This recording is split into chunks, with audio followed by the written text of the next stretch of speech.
by using the various aspects of garden design, anyone can plan, design and build their own magnificent garden. Luckily, we've got Tanya Visser from the Gardener magazine with us today. Tanya, can you share exactly what we need to do for designing our own garden and all the right principles that we need? Hi Andrew, and yes, you're 100%. There are many aspects to planning a garden, from form, scale, proportion, colour, texture and focal points. All need to be considered when embarking on this journey. But don't be scared, because broken up into their little bite-sized chunks, they can be easily defined and you can move along to get a really complete garden. Let's take a look at form. The form of a plant or object can be defined as the shape and the structure. Different shapes have different effects. For example, more dramatic forms will attract attention, while rather round undulations echoed in the plants and the decor will create a more restful environment. Consideration of form can lead to pleasing silhouettes and dynamic spaces, helping to create a comfortable garden. Using form in the garden is lots of fun, and this is where you start grouping your plants, either in 1s, 3s, 5s or 7. Avoid even numbers because it just doesn't look right. Landscaping groups of plants of different ages together for that instant look also is lots of fun.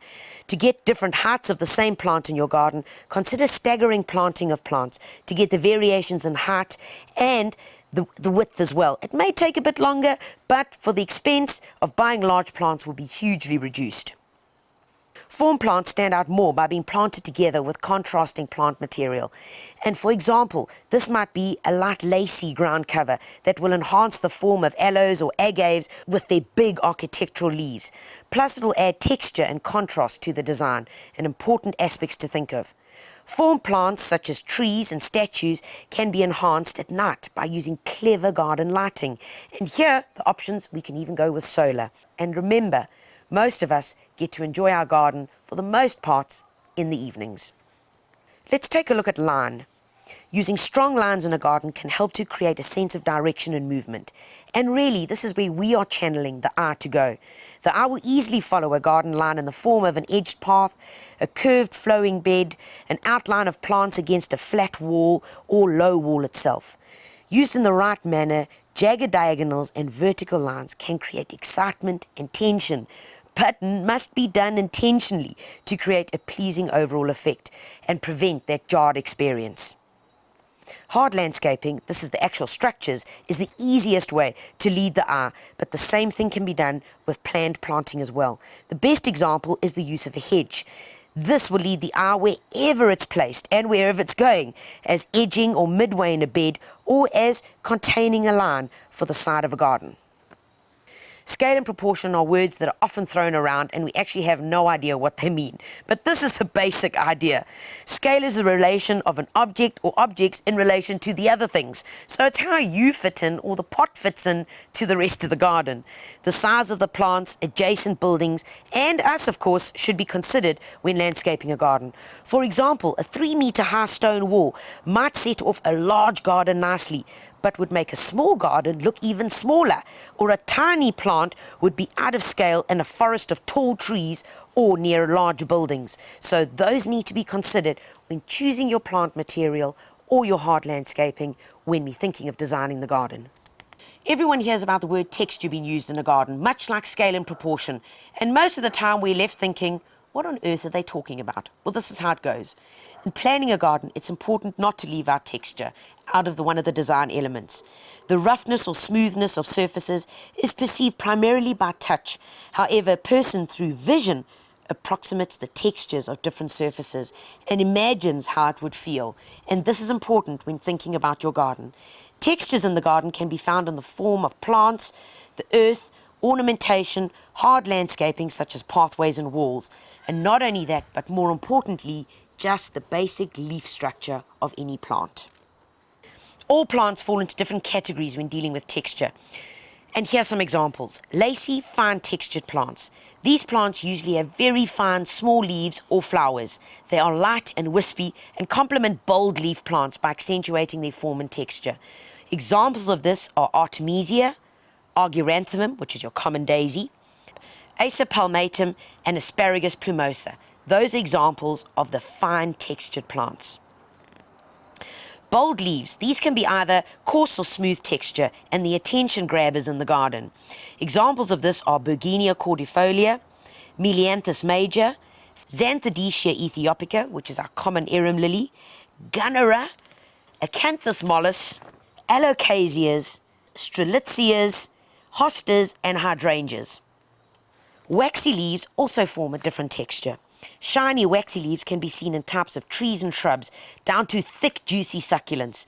A very versatile texture to create interest and contrast in the garden, and generally they're also easy to grow.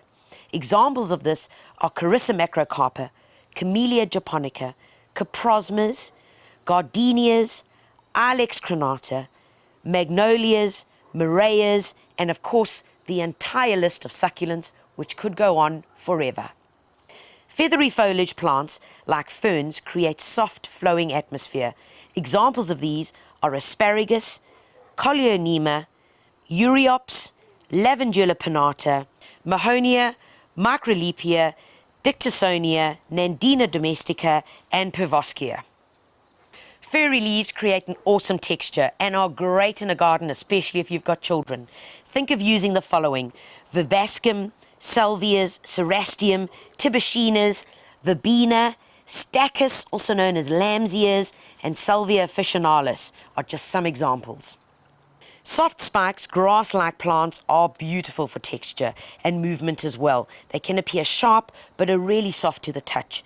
Examples of these are Carex evergold, Hemerocallis hybrids, which are daylilies, Liriope muscari, evergreen giant, Crocosmia aurea, Diorama, Scirpus, Chondropetalum tectorum, Carex commons bronze, Dianella, Miscanthus, and Tilbachia.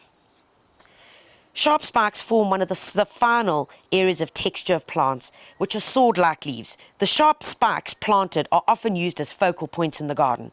Examples of this are cordylines, phormiums, dracaenas, sansevieria, and aloes, all which give us that really good feel and attention grabbers within the garden. Once we've considered all the other bits, like the scale and the form that we've chatted about, we now need to start thinking about the structure of our garden, the bones. And this is where we start thinking about the trees. And this is a really important decision. Don't rush into it, because a well-chosen and well-placed tree can link the house and garden, preventing the house from dominating the design. Apart from adding scale and structure to a garden, the tree's bulk and leaf form can prevent a garden from looking too fussy, as well as provide shade or flowers or even both. The choice and type of tree is important and should be thoroughly researched before planting begins. Think about form and contrast in the foliage when making your selection as well. A tall, slender tree will lift the eye beyond the border, while rounder or flatter shapes balance vertical elements. A tree with a horizontal form will provide large area with shade, but could end up overshadowing a patio or pool and blocking out the sun. Often the form itself will provide enough contrast without the need for a tree that has especially conspicuous foliage or flowers, which in the wrong context could result in a jarring design. So once again, think carefully about choosing your trees. This is most probably the part where most of us make the biggest mistakes, and that's choosing your plants. We rush to the garden centre and pick up every plant that's got a flower on it. And yes, while spectacular blooms grab our attention, the leaf form and shape of plants also plays an important part in the overall appearance of our completed design. A plant's habit or form can be upright and spiky or round and bushy, and varied effects can be obtained by either grouping plants of similar form together, mixing forms, or by using small groups of single plants as a focal point. Do not, whatever you do, buy all your plants in one go, because then your garden is only going to have flowers in that 1 month of the year. So rather stagger it, and in that way you're going to have what we all desire, the smorgasbord of flowers throughout the year.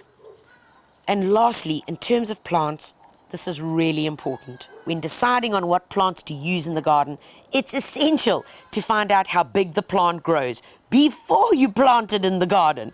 Think about the space a tree would take up when fully grown.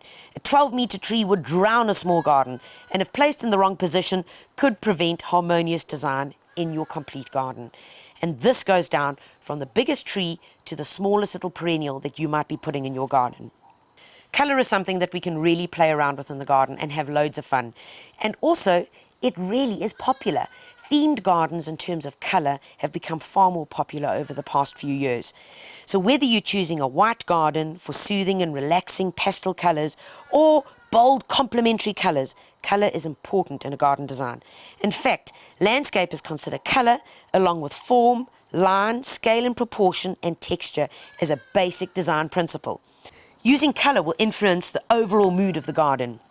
Think about combining blue, purple and green can make a garden cool and inviting on a hot summer's day.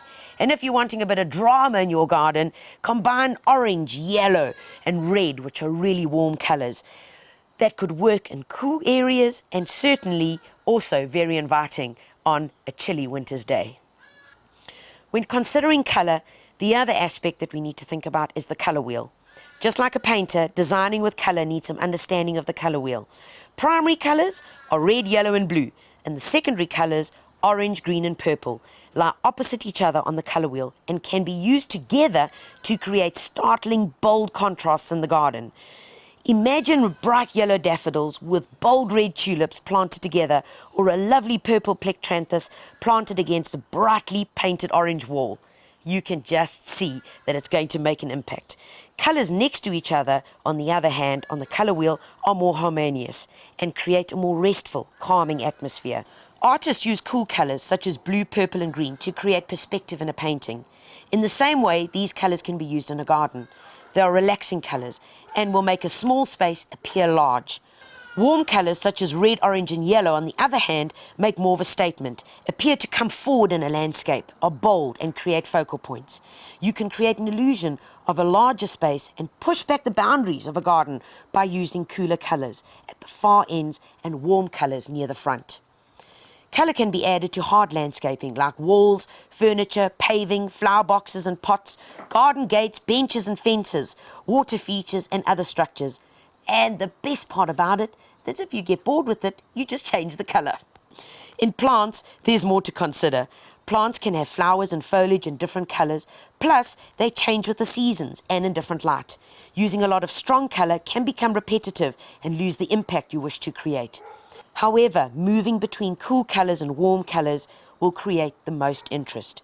Dotting colour around is unsettling and makes your eye jar and jump around. It's best to create large sweeps of colour to heighten the impact. Designing with colour in mind will enhance the mood of your garden. And remember, to break the areas and to break the moods, think about using those neutral colours, such as the greys and the whites. Choosing your garden decor can sometimes be very overwhelming, but forms an important part of your garden design.